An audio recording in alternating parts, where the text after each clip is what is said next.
Unfortunately, if you've received a parking ticket in the mail without finding it on your car, it's important to understand that this ticket is still valid.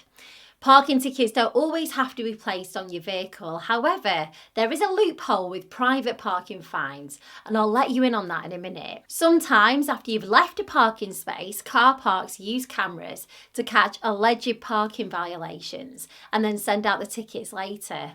This can happen in council-owned car parks, which have the authority to request your details from the DVLA and then send the ticket directly to your home.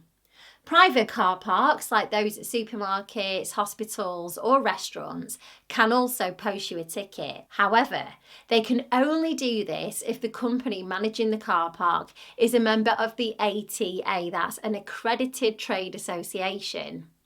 Now, if the company isn't part of an ATA, they aren't legally allowed to get your details from the DVLA.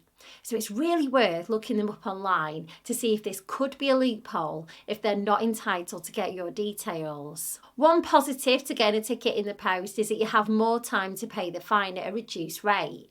You've got 21 days to pay the discounted amount if the ticket comes through the post, compared to 14 days if the ticket was placed on your car. If you're questioning a fine, you'll need to follow a formal appeals process. Appealing a parking ticket is possible and worth considering if you think it was issued unfairly. Gather loads of information to support your appeal, and this can include things like photographs of unclear or misleading signs, proof that a payment machine wasn't working like photos or videos, footage showing poor or missing road markings, GPS data of your car's location, or even statements from witnesses. If your car broke down and you received a ticket, you can also provide evidence like a mechanic's note or proof of towing to support your appeal. A key point to remember is that the 10-minute grace period established by the government in 2015, and this means that if you are parked for 10 minutes or less, then you shouldn't be ticketed, and if you are, then you've got a really strong case for appeal. New rules actually kick in for this in October 2024, and when they do, hopefully the wardens or companies will be less trigger happy to issue you a fine if you're a few minutes late back to your car. Do be cautious of fake parking tickets. Scammers sometimes like to send out fake tickets to trick people into paying fines that they don't actually owe. Real parking tickets will never arrive in email, and they won't demand immediate payment, and they'll give you a reasonable amount of time to decide what to do. Signs of a fake ticket include poor spelling and grammar, or claims from a dubious issuing authority.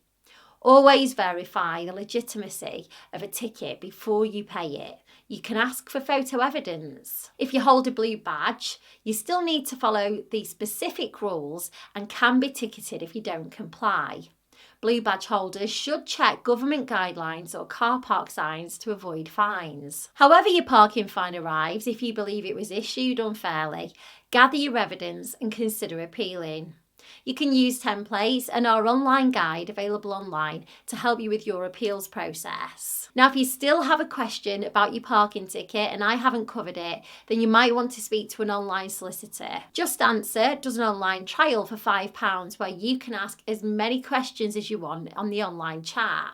And if you use the link that I'll leave below this video for you, you'll be supporting the Debt Advice Service, so thanks.